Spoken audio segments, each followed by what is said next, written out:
Tara, samahan niyo ako mag-customize ng mga notebooks. Hi, hello everyone! This is Mami Yan, ang feeling vlogger ng Bulacan.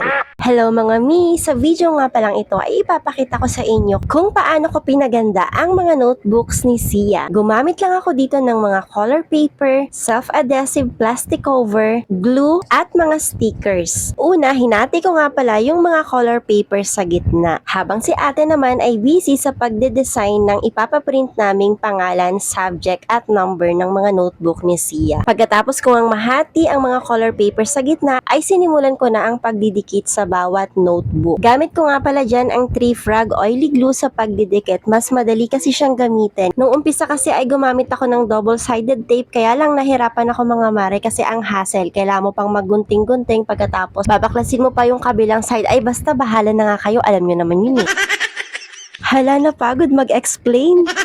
Anyway, napagdesisyonan ko nga dyan na dalawang kulay ang gamitin. Dapat pink and purple yan. Kaya lang wala kaming nabiling color purple sa tindahan. So, pink and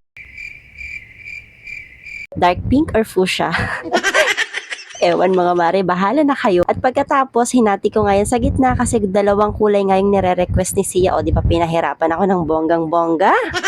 Pagdating naman sa likod ng notebook ay isang kulay na lang ang ginamit ko. So, ginawa ko na lang alternate. So, ayan, tapos na ako dyan magdikit ng mga color paper at maglalagay naman tayo ng mga stickers. Ito nga pala yung ginagawa ni ate kanina na ipaprint na rin niya. So, magdidikit na ako dito. Katulong na syempre ang batang makulit. Sa sticker paper ko na nga pala ipinaprint yung mga ididikit kong number, subject, section, at pangalan ni Sia. Mas madali kasi kapag sa sticker paper, gugupitin mo na lang at ididikit na. Hindi na kailangan maglagay pa ng glue or double-sided tape. So, hayan at natapos na kaming magdikit dyan. Ang isusunod naman naming ilalagay ay yung mga stickers ni Sia. Gusto niya kasing ilagay ito sa kanyang mga notebooks. Kaya sige anak, for the go si mami dyan. Share ko nga lang pala sa inyo mga mi, kaya sinusuportahan ko talaga ng sobra yung mga anak ko sa mga ganitong bagay. Lahat gusto ko ma-experience nila. Lahat ng the best na hanggat kaya kong ibigay ay ibibigay ko kasi hindi ko na-experience yung mga ganito noong ako ay nag-aaral pa. Naalala ko pa noon talagang ingit na ingit ako sa mga classmates ko na ang gaganda ng gamit pero hindi namin afford kaya no choice kundi magtiis kung anong meron lang. Naranasan ko pa nga noon na pumapasok ako sa school na plastic bag lang yung lalagyan ng mga notebook at lapis ko. So ganun kami kawalang wala talaga noon. Kaya yung mga bagay na hindi ko naranasan noon ay gusto kong maranasan ng mga anak ko ngayon. Ayan at tatapos na ako dyan na ikabit ko na rin yung adhesive plastic cover o diba ang ganda ng kinalabasan. So kung masaya si Sia, mas masaya ang inner child ko dyan mga mare kung alam nyo lang. Kaya ang masasabi ko lang sa mga bata ngayon na masuswerte at nakukuha nyo lahat ng gusto nyo nang hindi nyo pinaghihirapan, naku wag nyo sayangin yan. Pahalagahan nyo lahat ng kayang ibigay ng inyong mga magulang. So ayun lang for today's video. Maraming salamat sa inyong panonood. See you on my next mini vlog.